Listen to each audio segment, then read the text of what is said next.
After doing retrospectives on most PS2 Tony Hawk games, I received a ton of requests to do videos on what I'd like to call the Post-Underground Release Trilogy. I'll be concluding this unofficial trilogy with my highest requested video, Tony Hawk's Proving Ground, the game which was Neversoft's skateboarding swan song and the end of a historical era in skateboarding games. It seems like a very fitting end to my Tony Hawk's retrospectives, at least for now.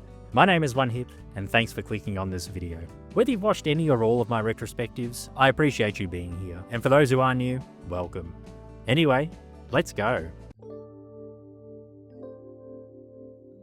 When I set out to cover Tony Hawk's Proving Ground as requested by you, I didn't expect how much this game would feel like a farewell. This wasn't just the last Tony Hawk game developed by Neversoft, it was the end of an era. For nearly 10 years, Neversoft was the Tony Hawk's franchise. They weren't just developing skateboarding games, they were defining them. From pro skaters' dynamic controls and iconic levels, to Underground's story-driven reinvention, to American Wasteland's no-load open world, their games shaped how a generation experienced skating.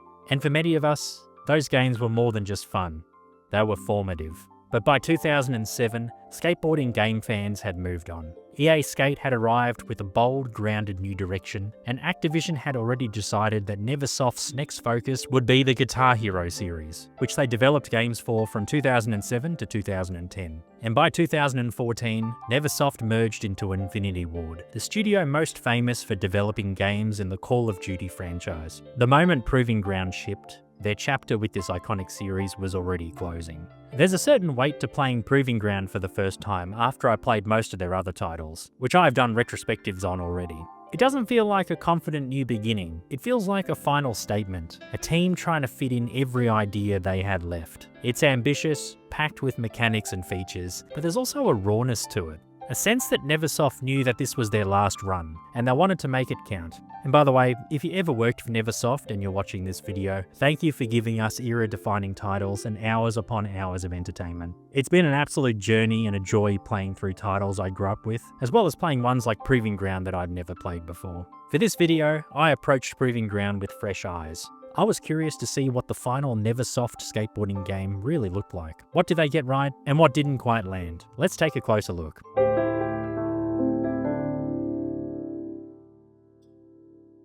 Tony Hawk's Proving Ground launched on October 2007 for PS3, Xbox 360, PS2, Wii, and Nintendo DS. It was developed by Neversoft for the HD consoles, while Vicarious Visions developed the DS version, and Page 44 Studios developed the PS2 and Wii ports. A mobile version of the game was released in North America in 2008.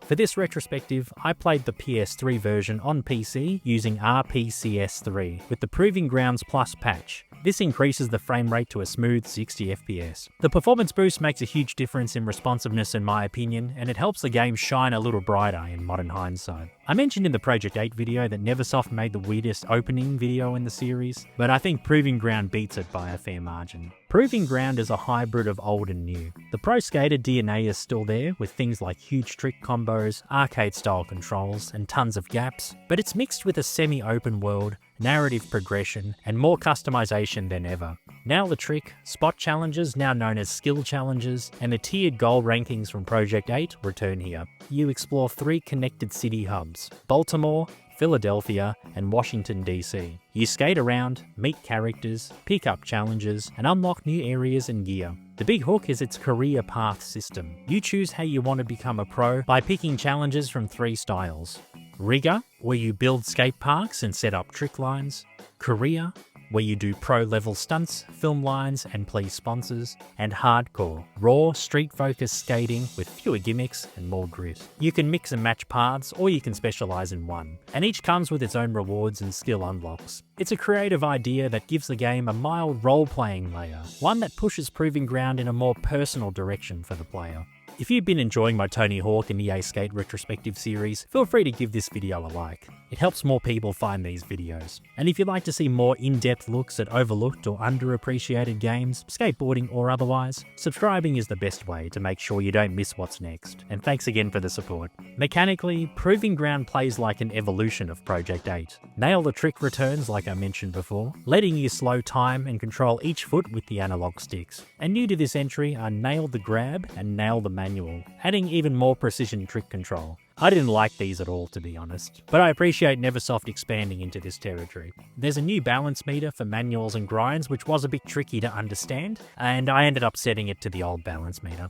The control scheme is otherwise classic Tony Hawk. You can still string together manuals, reverts, wall plants and grinds into massive combos. The game's a little floaty in spots from what I noticed, and battles can feel a bit awkward sometimes, but overall it's tighter than most Post-Underground entries.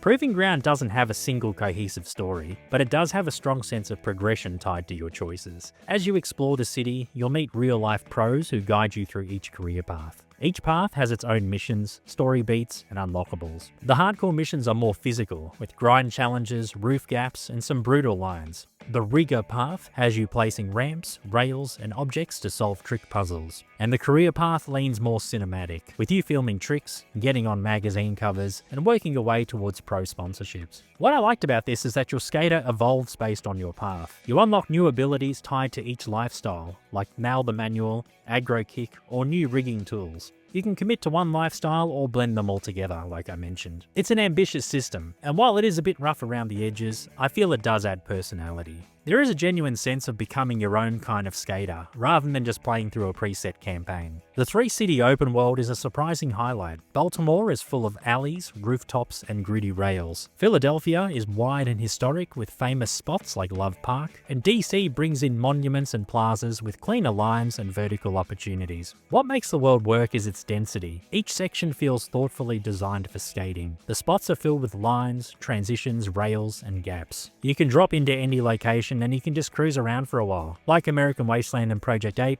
no loading screens and no mission prompts, which I appreciate. The game also features a skate lounge, a customizable warehouse space where you can build your dream park. It's not quite as deep as Creator Park from older games, but I feel it's a solid evolution with some stylish options you can choose from. It's a personal, player-owned space that evolves over the course of your career. You can complete your space with ramps, decor, and eventually some pretty wild unlocks. At first, it's just a blank warehouse, but as you progress through different career paths, you unlock pieces of furniture, ramps, rails, and even some completely ridiculous set pieces. There's a radio where you can change your music, a TV where you can watch some in-game footage, and the ability to design your own little indoor skate park with rails, quarter pipes, and gaps, among other things. It's not quite The Sims in terms of customization, but it gives you a fun, creative outlet between missions. And it ties nicely into the Riga storyline, where building your own spots is a core gameplay loop. That whole DIY skate culture vibe is alive and well here. Skate Lounge isn't essential to beat the game, and some players might even overlook it entirely, but I feel it's purely for your own enjoyment. In a series that usually focuses on public parks and city spots, I feel that it's refreshing to have something that feels truly yours. Proving Ground has a gritty, realistic art style, much closer to Project 8 than in earlier Tony Hawk's titles. The cities feel lived in, with some solid lighting, decent texture work, and lots of visual variety. Character models are a bit hit or miss, and some animations do look pretty stiff. But at 60 FPS with the patch, the game feels more fluid than it probably would have been on original hardware. Cutscenes are fully voiced, including your protagonist, and while the acting leans into that mid-2000s energy, I feel it does add a bit of flavour. And there's also a cameo from a very familiar villain from an earlier title. I'm impressed you even showed up, but it's a waste of time. I run this spot, kook. There's no way I could lose. Like lambs to the slaughter. See ya, sucker! The overall presentation feels like a love letter to skate culture at the time. DIY, grime, and ambition.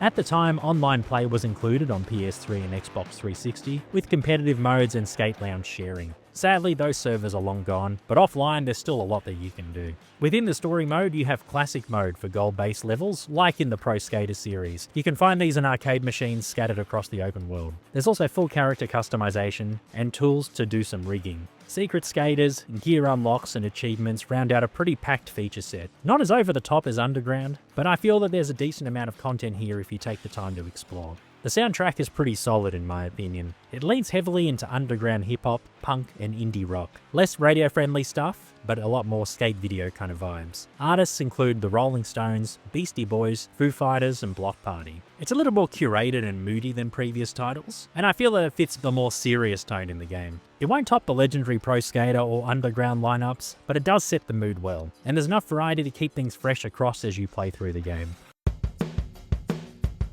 Tony Hawk's Proving Ground is the end of an era. It's Neversoft's last true Tony Hawk game, and in many ways, it feels like a combination of all their ideas. Open worlds, skill paths, deep trick systems, it's all in this game. Is it perfect? Absolutely not. It is rough around the edges. The narrative can be a bit scattered, and it was overshadowed at the time by Skate. But I feel that there's ambition here, as well as some soul. And if you have stuck with this series, Proving Ground to me offers a rewarding send-off. I was incredibly surprised by how decent this game actually is, and in my opinion, it's a much better game than Project 8. For fans of the franchise, this is a worthy, if slightly underrated final chapter, and definitely worth getting your hands on for curiosity's sake. If you made it to the end of this one, thank you so much for watching. I hope you enjoyed my Tony Hawk's retrospectives, and I'll be back for the next video as I begin doing retrospectives on all of the Burnout games on console, starting with the first one. You can watch my Tony Hawk's and EA Skate retrospectives in these playlists here, and let me know in the comments, have you played this game? What path did you take, or what was your favourite to do? Drop a like if you enjoyed the video, and subscribe to the channel if you want more retrospectives like this. My name is OneHip, and you have a good one. Bye!